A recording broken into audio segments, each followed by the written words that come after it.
Assalamu alaikum and welcome back to the Motorsport Show on Hilaal Live. This is where we feature amazing people that have shaped how motorsport has changed over the years. They've paved the way for so many people that are still racing and also have done it in a safe way as well. Now, next up, we've always had cars on the show, and we thought, let's invite the biking guys. The biking guys have said, you know what about us? And we thought, let's invite them in. And a legendary drag racing biker in studio, Shaun King Cat Fortuin. Fortuin? There we go. Good evening, sir. And Good welcome. evening, Lukman. Good evening, listeners. Thank you so much for coming in, Shaun. You know, your record, your reputation speaks for itself. How did you get started in this amazing sport? I mean, we all, no matter what type of car you drive, motorbike you drive, when a bike goes past, you look at the bike. Yeah. How did you get started? Well, my biking career started when I was 18. Okay. Started on a 50cc. When I was 20, I bought a slightly bigger bike. Mm-hmm. I worked for a boss for 8 years. My boss fired me. And I'm self-employed now. Okay. In a few months, 28 years. Wow. So I'm rated the highest on Google. Okay. In my business. Right. So and what type of business is that, Shaun? So my business is called the Brake Specialist. So I specialize in fixing cars' brakes. I see. Okay. Yeah. So that's kind of where my career is concerned. And my biking, I started drag racing in 1999. Okay. And Sharif Reynolds and myself, one of the guys that inspired us was E.B. Abrams. Mm-hmm. Mm-hmm. He's also legendary. Yes. In the biking field. So he was someone that did national drags in Johannesburg, right, where it really matters. Drag racing in Cape Town didn't matter. Right. Drag racing nationally in Johannesburg was where it counted, not Cape Town. Mm-mm. But he was actually the first Muslim or colored guy that was a national rider. Wow. Was this guy. And kind of me and Sharif looked up to him. Mm-hmm. So he set the benchmark. E.B. Abrams, he did set the benchmark for us. Nice. And we were inspired by his trophies, his racing achievements. And Sharif and myself went to his house in Maitland. And we said, we want to be in his shoes. Wow. That's what we want to be. And we started in 1999, 2000 maybe. And prior to that, what type of racing were you doing? No. It was just all kinds of things on the street. Ah, gotcha. Alles illegal. Yeah. But that's where most people have started. That's kind of, yeah. That adrenaline, that camaraderie. Yes. Yes. Also trying to prove how your work speaks for itself. Yes. And the effort you put into your bike or car, things Yes. like that. But biking is such a unique sport. You're either built for it or not. Yeah. And obviously most people are not drawn to it because it's a lot less safer, let's put it that way, as motor racing. But obviously if you put the effort and the necessary safety measures in place, it can be an enjoyable sport. Yes. Look, we started off drag racing at Killarney. Then there was to be night drags, which was the lights weren't of the best. Okay. And the speed and times that you were doing at night. It was exciting, but it was dangerous because the lighting on the track was very bad. Okay. But Has it improved over the years? There's no more night drag racing. Oh, okay. So there's no more of that. Probably due to safety or maybe not having the proper lighting. But I'm glad we actually had that. There was a more family orientatedness, at Killarney. The youngsters of today, unfortunately, the way it is at Cape Town today, I don't see that. But back in the day, it was more enjoyable. But I'm sure you guys who have paved the way, who have got a couple of years under your belt, can bring that back. Can encourage them to maybe try and get that back. It's a work in progress. It's a work in progress. Look, I've been teased by the younger generation that are now, where they were maybe 15 years old and they saw me racing, and now they're 30 years old or 40 years old, and everyone wants a piece of me. Okay. Are you the benchmark now? I was the benchmark. And they know this jacket. That's why I've got this jacket on, because this jacket I bought in 2000. Okay. And this jacket has fought thousands of battles. Wow. So guys out there, There we go. We see you on that's the me. bike. That's Yeah. my fastest bike. And what bike is that? That's a Shaun? GSX-R 750. That was the GSX-R 2004. Suzuki. All Suzukis. Okay. That was my fastest bike. That is set in the trim till today. 17 years later, no one has taken my time off. No way.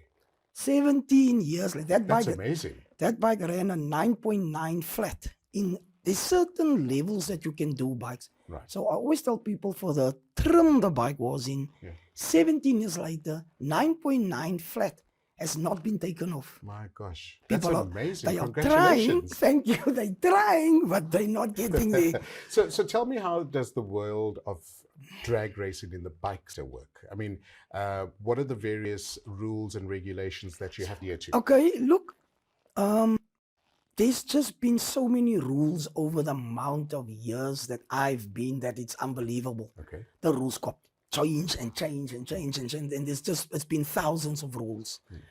Currently, the way it's going at Killarney, you just have classes, like 1,000 class, a 750 class, and over 1,000 class. But the limits to you in a class used to be if you got an extended swing arm or you dropped too much, you would be in another class. Okay. So today, it's like everything goes in a class. You can have a standard bike, you can have a highly modified bike. They put you on one class, which is a bit sad. It is. You know? I wouldn't know if that is going to change again, where they make it a little bit like the old school. Give the guy with a lesser budget, let him take home a trophy. But if you're going to throw him in one class where, if you got money, the world is your oyster. It's like me running 100 meter and Usain Bolt's in the same race as me. Yeah. No, don't stand a chance. Yeah, at all. don't stand a chance. Yeah, thanks. You didn't have to rub it in. but that analogy is what we're looking at. Through your career, have you traveled quite a bit in South Africa? Yes. Internationally or more locally? No. The only time I've been internationally was for pure holiday to Holland and to England. Yeah. And our first thing you went to is the bike track. I went to Holland. There was a company that used to be the best in superbikes, which was called Ten Kate. Okay. And I actually went to that. I made trouble to go to this bike place. And when they heard I was from South Africa, they allowed me into the factory. Stunning. I couldn't take photographs, But that must be an amazing experience. That was to see the tech that they had back in the day. And I'm standing there. This is one of the best companies in superbikes. Amazing. And I'm in the factory. Wow, what an experience. Whew. That's a surreal moment, right? Yeah.